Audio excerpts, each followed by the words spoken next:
In this video, I want to talk about how meditation can be so difficult to get into and what happens when we try to do it and why we keep failing and failing and failing over and over again.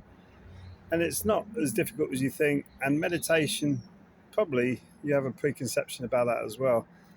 So let's get into it. What is meditation? Meditation, really, the description of it is to think deeply about something, which the original description of it is. It's like an Eastern way of thinking about things, contemplating something, but it's an enormous umbrella and it can mean many different things now in the Western world.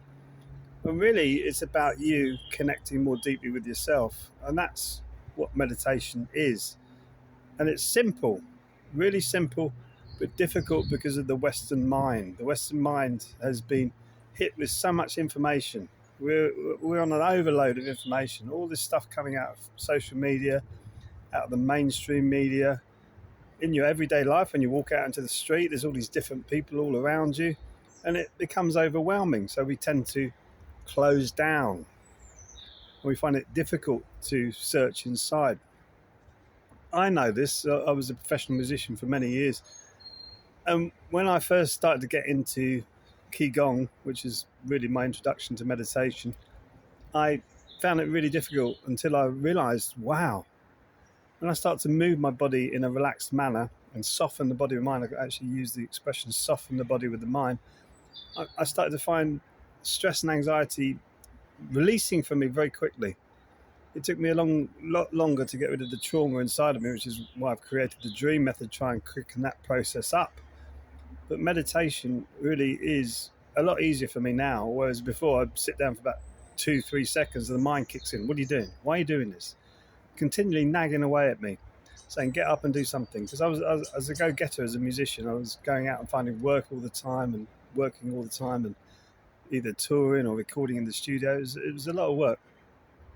But now I can find times like this, a beautiful garden that I sit in and relax. And I thought I'd take this video to allow you to know what I do. So I set up the Bright Beings Academy for this, and I've got like 14 days you can do very short exercises for you to do to actually help you get a little bit deeper into meditation. I've got a membership where you can actually start to do Qi Gong online, where you can learn from the classes and have email support and group call support from me. Or I've got a third membership offer, which is about the dream method, which if you want to go really deep inside, if you've got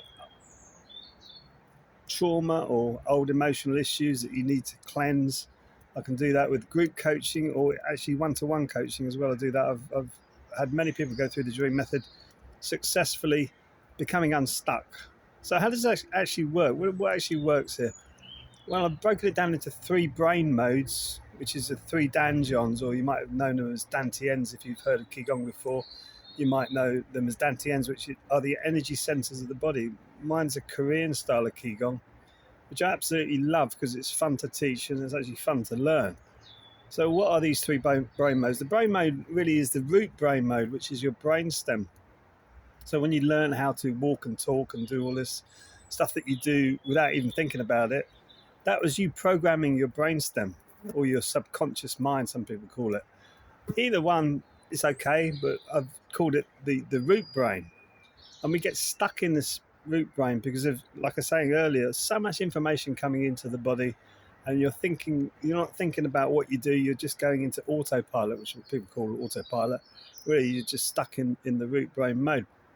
This is important because this mode is for your survival. And that's why you build up all these protection mechanisms to stop people hurting you emotionally. And the second brain mode really is to do with the limbic system. I call it the fire brain mode. So this is the one that keeps seeking dopamine hits. If you're stuck in this place in the root brain and you can't seem to move out of it, then you're searching. And this is the searcher's brain mode. And you're looking for ways to stimulate yourself, so dopamine hits, and which social media is brilliant for, flicking through, hit, but you get exhausted. Same with people. You might be a people pleaser, or you're trying to go out and communicate more with people, trying to please them, and you're not pleasing yourself, so it becomes exhausting. So you're continually seeking. that brain mode is important to seek, but not in that way. So in the Bright Beans Academy, we teach people how not to do the seeking brain mode, the fire brain mode. We teach people to do it in the correct manner, I should say. Sorry about that. And you've got the upper danjon, which is linked to the neocortex, which is the flow brain mode, which is more the enlightened, more flowing. You're supposed to flow with your energy. Energy never gets destroyed, it's only transferred. And what happens is all this energy gets stuck in the body, either in the root brain, the fire brain, or even in the flow brain mode, which is your enlightened mode. So you can become too intellectual, over intellectualize everything, and then simplify it. And then it gets stuck in the root brain mode. Then you're going around in this circle, round and round and round, doing this all the time. And this is not healthy, and this is not good for you. So these brain modes, once you understand that and the energy systems of the body, you can actually start to break free from the root brain mode and use it as a powerful tool, your lower danjon, for your power, your passion, your creativity, to help you put yourself out into the world as you want to and really start to live the life that you deserve. And then your heart, the middle danjon, you start to have more love, compassion, empathy. You start to get closer to the thought of unconditional love, which is very, very difficult. Makes you feel very vulnerable when you start to move into that space. But it's okay to be vulnerable. So that's what we do with the middle danjon, the fire brain mode. It should be. Emotions are hot, but they should be going down, which is why we say water up, fire down. And also the upper danjon, which is the flow brain mode, which is not flowing there. The flow brain mode, which is what we need to be doing to flow and navigate through this world, which is crazy and chaotic at the moment. So all of these I've got at the Bright Beans Academy. You can just click the link in the descriptions, go through. There's 3 membership offers, all of them reasonable. The first one is free, so you can't get more reasonable than that. You can join that and do the 21-day challenge to see how you get on with that, and that'll get you into meditation quickly.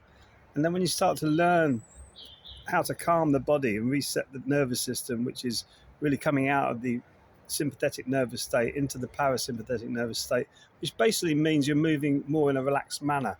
So it's learning to move your body in a relaxed manner, learning to be in a relaxed manner. So you're not totally firing out all the time and exhausting yourself. All of this we teach in the Bright Beans Academy. So if you're interested in that, click the link below. I'll have more insights on the brain modes and how to meditate properly in other videos. So check them out. Don't forget to like and subscribe, and I'll see you in the next video. Till then, be well, keep shining.